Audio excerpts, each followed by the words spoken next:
ಎಲ್ಲರಿಗೂ ನನ್ನ ನಮಸ್ಕಾರ.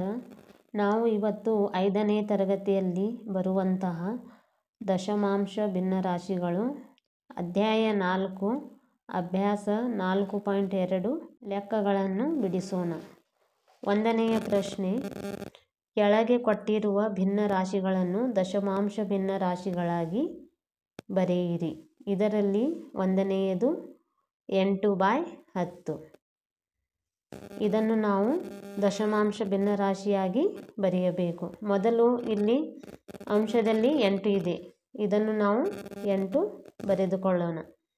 ಛೇದದಲ್ಲಿ 0, 1 ಇರುವುದರಿಂದ ನಾವು 1 ಅಂಕಿಯ ನಂತರ ದಶಮಾಂಶ ಬಿಂದುವನ್ನು ಇಡಬೇಕು.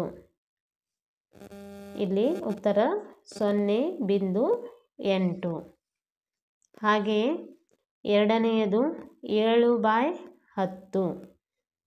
ಮೊದಲು ನಾವು ಈ ಅಂಶವನ್ನು 7 ಇಲ್ಲಿ ಬರೆಯೋಣ. ಇಲ್ಲಿ ಛೇದದಲ್ಲಿ 0, 1 ಇರುವುದರಿಂದ ನಾವು 1 ಅಂಕಿಯ ನಂತರ ದಶಮಾಂಶ ಬಿಂದುವನ್ನು ಬರೆಯಬೇಕು. 0.7. ಮೂರನೆಯದು 6/10. 6, 0.6.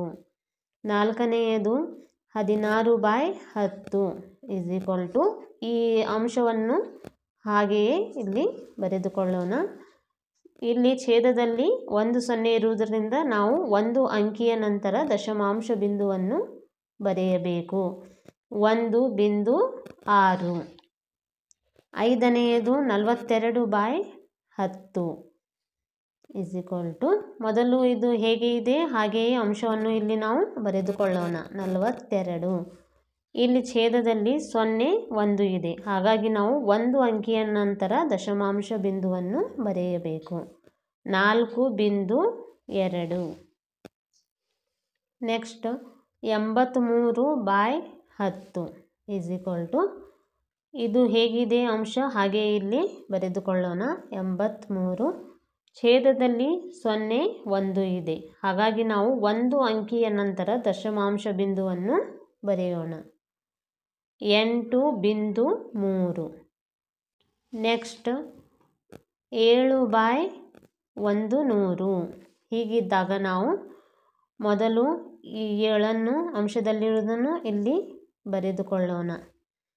ಇಲ್ಲಿ ಛೇದದಲ್ಲಿ 2 0 ಇವೆ, ಹಾಗಾಗಿ ನಾವು 2 ಅಂಕಿಯ ನಂತರ ದಶಮಾಂಶ ಬಿಂದುವನ್ನು ಇಡಬೇಕು.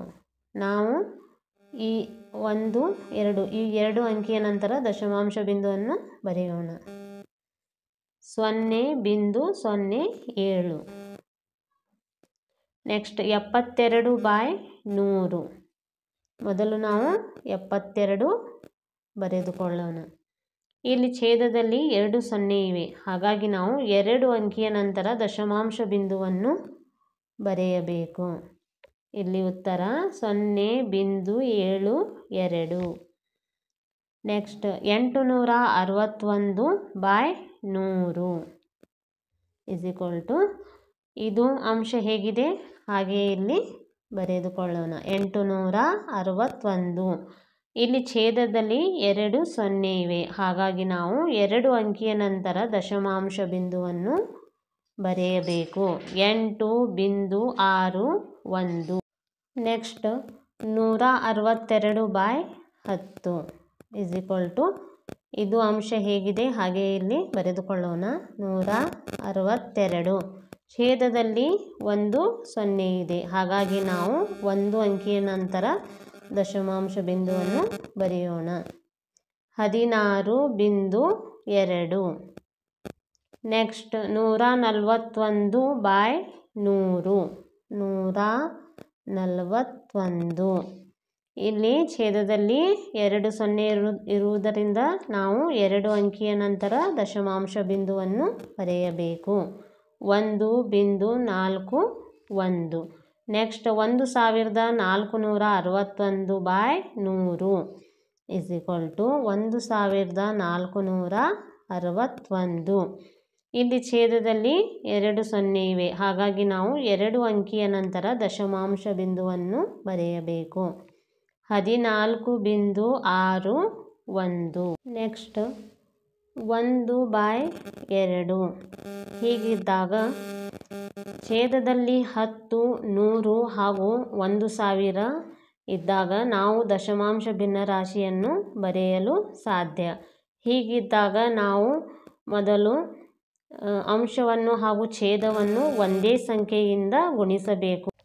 ಇಲ್ಲಿ ನಾವು ಸಮಾನ ಭಿನ್ನರಾಶಿಯನ್ನು ಪಡೆಯಬೇಕು. ಅಂಶವನ್ನು ಹಾಗೂ ಛೇದವನ್ನು ಒಂದೇ ಸಂಖ್ಯೆಯಿಂದ ಗುಣಿಸಿ ಸಮಾನ ಭಿನ್ನರಾಶಿಯನ್ನು ಪಡೆದು ನಂತರ ನಾವು ದಶಮಾಂಶ ಭಿನ್ನರಾಶಿಯನ್ನು ಬರೆಯಬೇಕು. ಇಲ್ಲಿ ನೋಡಿ 1/2. ಈಗ ನಮಗೆ 10 ಛೇದದಲ್ಲಿ 10, 100 ಅಥವಾ 1000 ಬೇಕು. ಹಾಗಾಗಿ ನಾವು ಏನು ಮಾಡೋಣ, ಇದನ್ನು ಒಂದೇ ಸಂಖ್ಯೆಯಿಂದ ಗುಣಿಸೋಣ. 2 5 10. ಇಲ್ಲಿ ಮೇಲೆ ಕೂಡ ಅಂಶದಲ್ಲಿ ಕೂಡ ಒಂದೇ ಸಂಖ್ಯೆಯಿಂದ ನಾವು ಅಂಶದಲ್ಲಿ ಹಾಗೂ ಛೇದದಲ್ಲಿ ಒಂದೇ ಸಂಖ್ಯೆಯಿಂದ ಗುಣಿಸಬೇಕು. ಛೇದದಲ್ಲಿ ನಮಗೆ 10, 100 ಅಥವಾ 1000 ಬರಬೇಕು. = 1 5 5, 2 5 10 ಇಲ್ಲಿ ಅಂಶದಲ್ಲಿ 5 ಇದೆ. ಹಾಗಾಗಿ ಇಲ್ಲಿ ನಾವು 0.5. ಇಲ್ಲಿ 0, 1 ಇರುವುದರಿಂದ ಒಂದು ಅಂಕಿಯ ನಂತರ ನಾವು ದಶಮಾಂಶ ಬಿಂದುವನ್ನು ಬರೆಯಬೇಕು. ನೆಕ್ಸ್ಟ್ 3/4. ಈಗ ನಾವು ಅಂಶವನ್ನು ಹಾಗೂ ಛೇದವನ್ನು ಒಂದೇ ಸಂಖ್ಯೆಯಿಂದ ಗುಣಿಸೋಣ. 3/4 ಇಂಟು ನಮಗೆ ಛೇದದಲ್ಲಿ 10, 100 ಅಥವಾ 1000 ಬರುವಂತೆ ನಾವು ಛೇದವನ್ನು ಗುಣಿಸಬೇಕು. ಅದೇ ಸಂಖ್ಯೆಯಿಂದ ನಾವು ಅಂಶವನ್ನು ಕೂಡ ಗುಣಿಸಬೇಕು. 4 25 100 3 × 25 ಮಾಡಿದಾಗ 75. 4 × 25 = 100. 75/100 = 75. ಇಲ್ಲಿ ಛೇದದಲ್ಲಿ 2 0 ಇವೆ. ಹಾಗಾಗಿ ನಾವು 2 ಅಂಕಿಯ ನಂತರ ದಶಮಾಂಶ ಬಿಂದುವನ್ನು ಬರೆಯಬೇಕು. 0.75. 2/5. ಇದನ್ನು ಕೂಡ ನಾವು ಗುಣಿಸೋಣ. ಅಂಶವನ್ನು ಹಾಗೂ ಛೇದವನ್ನು ಒಂದೇ ಸಂಖ್ಯೆಯಿಂದ ಗುಣಿಸೋಣ. 2 2 4, 5 2 10.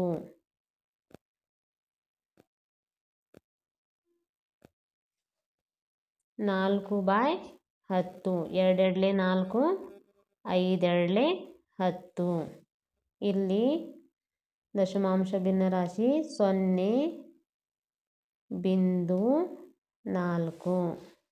ಇಲ್ಲಿ ಛೇದದಲ್ಲಿ 0, 1 ಇರುವುದರಿಂದ ನಾವು ಒಂದು ಅಂಕಿಯ ನಂತರ ದಶಮಾಂಶ ಬಿಂದುವನ್ನು ಬರೆಯಬೇಕು. ನೆಕ್ಸ್ಟ್ 7/20 7/20 ಇಂಟು ಇದನ್ನು ಕೂಡ ನಾವು ಒಂದೇ ಸಂಖ್ಯೆಯಿಂದ ಗುಣಿಸಬೇಕು. 7 × 5 20 × 5 7 5 35. 25 100 ಮೊದಲು ಇಲ್ಲಿ ಅಂಶ ಹೇಗಿದೆ ಹಾಗೆ ಇಲ್ಲಿ ಬರೆದುಕೊಳ್ಳೋಣ. 35. ಇಲ್ಲಿ ಛೇದದಲ್ಲಿ 2 0 ಇರುವುದರಿಂದ ನಾವು 2 ಅಂಕಿಯ ನಂತರ ದಶಮಾಂಶ ಬಿಂದುವನ್ನು ಇಡಬೇಕು. ಉತ್ತರ 0.35. Next 38/50 38/50 into 2/2. 38 × 2 76. 50 × 2 100. 76/100 is equal to 76 ಹೇಗಿದೆ ಅಂಶ ಹಾಗೆ ಇಲ್ಲಿ ಬರೆಯೋಣ. ಇಲ್ಲಿ ಛೇದದಲ್ಲಿ 2 0 ಇರುವುದರಿಂದ ನಾವು 2 ಅಂಕಿಯ ನಂತರ ದಶಮಾಂಶ ಬಿಂದುವನ್ನು ಇಡಬೇಕು. ಉತ್ತರ 0.76. Next 17/25 is equal to 17/25. ಇದನ್ನು ಕೂಡ ನಾವು ಒಂದೇ ಸಂಖ್ಯೆಯಿಂದ ಗುಣಿಸಬೇಕು. 17 ಗುಂಡ್ಲೆ 4 25 ಗುಂಡ್ಲೆ 4 4/4 is equal to 17 4 68 25 4 100 68/100 is equal to 0.68. ಇಲ್ಲಿ ಛೇದದಲ್ಲಿ 0 2 ಇರುವುದರಿಂದ ನಾವು 2 ಅಂಕಿಯ ನಂತರ ದಶಮಾಂಶ ಬಿಂದುವನ್ನು ಬರೆಯಬೇಕು. Next 13/20 is equal to 13/20 into 5/5. ನಾವು ಈ ಅಂಶ ಹಾಗೂ ಛೇದವನ್ನು ಒಂದೇ ಸಂಖ್ಯೆಯಿಂದ 5ರಿಂದ ಗುಣಿಸೋಣ. 13 5 65 25 100. ಇಲ್ಲಿ ನಮ್ಮ ಉತ್ತರ 0.65. Next 8/25 is equal to 8/25 into 4/4. ಇಲ್ಲಿ ನಾವು 4ರಿಂದ ಗುಣಿಸೋಣ ಅಂಶ ಹಾಗೂ ಛೇದವನ್ನು. 8 4 32 25 4 100 ಇಸ್ ಈಕ್ವಲ್ ಟು 0.32. ಎರಡನೆಯ ಪ್ರಶ್ನೆ, ಕೆಳಗೆ ಕೊಟ್ಟಿರುವ ದಶಮಾಂಶ ಭಿನ್ನರಾಶಿಗಳನ್ನು ಸಾಮಾನ್ಯ ಭಿನ್ನರಾಶಿಗಳಾಗಿ ಬರೆಯಿರಿ.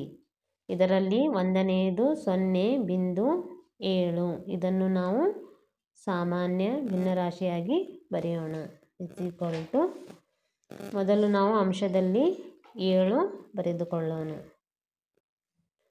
ಇಲ್ಲಿ 1 ಅಂಕಿಯ ನಂತರ ದಶಮಾಂಶ ಬಿಂದು ಇದೆ, ಹಾಗಾಗಿ ನಾವು ಛೇದದಲ್ಲಿ 10 ಬರೆಯೋಣ. Next 0.02 is equal to 2 by ಇಲ್ಲಿ 2 ಅಂಕಿಯ ನಂತರ ದಶಮಾಂಶ ಬಿಂದು ಇದೆ, ಹಾಗಾಗಿ ನಾವು ಇಲ್ಲಿ 1 0 0 2/100 ಬರೆಯೋಣ. 2 0 ಇದ್ದಾಗ ಛೇದದಲ್ಲಿ 2 ಅಂಕಿಯ ನಂತರ ನಾವು ದಶಮಾಂಶ ಬಿಂದುವನ್ನು ಬರೆಯಬೇಕು. ನೆಕ್ಸ್ಟ್ ಮೂರನೆಯದು 3.8 ಇಸ್ ಈಕ್ವಲ್ ಟು ನಾವು ಅಂಶದಲ್ಲಿ 38 ಬರೆದುಕೊಳ್ಳಬೇಕು. 38 ಬೈ ಇಲ್ಲಿ 1 ಅಂಕಿಯ ನಂತರ ದಶಮಾಂಶ ಬಿಂದು ಇದೆ, ಹಾಗಾಗಿ ನಾವು ಇಲ್ಲಿ 10 ಬರೆಯೋಣ. ನೆಕ್ಸ್ಟ್ 14.5 ನಾವು ಅಂಶದಲ್ಲಿ 145 ಬರೆಯಬೇಕು. ಛೇದದಲ್ಲಿ ಇಲ್ಲಿ 1 ಅಂಕಿಯ ನಂತರ ದಶಮಾಂಶ ಬಿಂದು ಇದೆ, ಹಾಗಾಗಿ ಛೇದದಲ್ಲಿ 1 ನಂತರ 1 0 ಬರುತ್ತದೆ, ಅಂದರೆ 10. ನೆಕ್ಸ್ಟ್ 0.56 ಇಸ್ ಈಕ್ವಲ್ ಟು ನಾವು ಅಂಶದಲ್ಲಿ 56 ಬರೆಯಬೇಕು. ಛೇದದಲ್ಲಿ ಇಲ್ಲಿ 2 ಅಂಕಿಯ ನಂತರ ದಶಮಾಂಶ ಬಿಂದು ಇದೆ, ಹಾಗಾಗಿ ನಾವು 1 0 0 ಅಂದರೆ 100 ಬರೆಯೋಣ. ಅಂದರೆ 2 0 ಇದ್ದಾಗ ಛೇದದಲ್ಲಿ ನಾವು 2 ಅಂಕಿಯ ನಂತರ ದಶಮಾಂಶ ಬಿಂದುವನ್ನು ಬರೆದಿರುತ್ತೇವೆ. ನೆಕ್ಸ್ಟ್ 8.03 ಇಸ್ ಈಕ್ವಲ್ ಟು ಇಲ್ಲಿ ನಾವು ಅಂಶದಲ್ಲಿ ನಾವು 803 ಬರೆಯಬೇಕು. ಬೈ ಇಲ್ಲಿ 2 ಅಂಕಿಯ ನಂತರ ಬಿಂದು ಇದೆ. ಹಾಗಾಗಿ ನಾವು ಇಲ್ಲಿ 100 ಬರೆಯೋಣ. ಛೇದದಲ್ಲಿ 2 0 ಇದ್ದಾಗ ನಾವು 2 ಅಂಕಿಯ ನಂತರ ದಶಮಾಂಶ ಬಿಂದುವನ್ನು ಬರೆಯುತ್ತೇವೆ. ನೆಕ್ಸ್ಟ್ 14.57 ಈಸ್ ಈಕ್ವಲ್ ಟು ಅಂಶದಲ್ಲಿ ನಾವು 1457 ಬರೆಯಬೇಕು. ಛೇದದಲ್ಲಿ ನಾವು 100 ಬರೆಯೋಣ. ಛೇದದಲ್ಲಿ 2 0 ಇದ್ದಾಗ ನಾವು 2 ಅಂಕಿಯ ನಂತರ ದಶಮಾಂಶ ಬಿಂದುವನ್ನು ಬರೆಯುತ್ತೇವೆ. ಹಾಗಾಗಿ ಇಲ್ಲಿ ಛೇದದಲ್ಲಿ 100. ನೆಕ್ಸ್ಟ್ 85.4 ಈಸ್ ಈಕ್ವಲ್ ಟು ಅಂಶದಲ್ಲಿ 854 ಬಾಯ್ ಇಲ್ಲಿ 1 ಅಂಕಿಯ ನಂತರ ದಶಮಾಂಶ ಬಿಂದು ಇದೆ. ಹಾಗಾಗಿ ನಾವು ಇಲ್ಲಿ 1 ನಂತರ 1 0ಯನ್ನು ಬರೆಯಬೇಕು, ಅಂದರೆ 10. ನೆಕ್ಸ್ಟ್ 147.5 ಈಸ್ ಈಕ್ವಲ್ ಟು ನಾವು ಅಂಶದಲ್ಲಿ 1475 ಬರೆಯೋಣ ಬಾಯ್ ಕೆಳಗಡೆ ಇಲ್ಲಿ 1 ಅಂಕಿಯ ನಂತರ ದಶಮಾಂಶ ಬಿಂದು ಇದೆ. ಹಾಗಾಗಿ ನಾವು ಇಲ್ಲಿ 10 ಬರೆಯೋಣ. ಛೇದದಲ್ಲಿ 1 0 ಇದ್ದಾಗ ನಾವು ಏನು ಮಾಡುತ್ತೇವೆ, 1 ಅಂಕಿಯ ನಂತರ ದಶಮಾಂಶ ಬಿಂದುವನ್ನು ಬರೆಯುತ್ತೇವೆ. ನೆಕ್ಸ್ಟ್ 8.5 ಈಸ್ ಈಕ್ವಲ್ ಟು ಅಂಶದಲ್ಲಿ 85, ಛೇದದಲ್ಲಿ ಎಷ್ಟು, 10. ಅಂದರೆ ಛೇದದಲ್ಲಿ 1 0 ಇದ್ದಾಗ ನಾವು 1 ಅಂಕಿಯ ನಂತರ ದಶಮಾಂಶ ಬಿಂದುವನ್ನು ಇಡುತ್ತೇವೆ. ನೆಕ್ಸ್ಟ್ 85.61 ಈಸ್ ಈಕ್ವಲ್ ಟು ಅಂಶದಲ್ಲಿ 8561. ಇಲ್ಲಿ 2 ಅಂಕಿಯ ನಂತರ ದಶಮಾಂಶ ಬಿಂದು ಇದೆ. ಹಾಗಾಗಿ ನಾವು ಛೇದದಲ್ಲಿ 1 ನಂತರ 2 0ಯನ್ನು ಬರೆಯೋಣ, ಅಂದರೆ 100. ಇಲ್ಲಿ 2 0 ಇದೆ. ಹಾಗಾಗಿ ಇಲ್ಲಿ 2 ಅಂಕಿಯ ನಂತರ ದಶಮಾಂಶ ಬಿಂದು ಇದೆ. ನೆಕ್ಸ್ಟ್ 6.84 ಅಂಶದಲ್ಲಿ 684. ಇಲ್ಲಿ 2 ಅಂಕಿಯ ನಂತರ ದಶಮಾಂಶ ಬಿಂದು ಇದೆ. ಹಾಗಾಗಿ ನಾವು ಛೇದದಲ್ಲಿ 100 ಬರೆಯೋಣ. ಇವತ್ತಿನ ಈ ವಿಡಿಯೋ ನಿಮಗೆ ಇಷ್ಟವಾದರೆ ನನ್ನ ವಿಡಿಯೋವನ್ನು ಲೈಕ್ ಹಾಗೂ ಶೇರ್ ಮಾಡಿ ಹಾಗೂ ನನ್ನ ಚಾನಲಿಗೆ ಸಬ್ಸ್ಕ್ರೈಬ್ ಮಾಡಿ.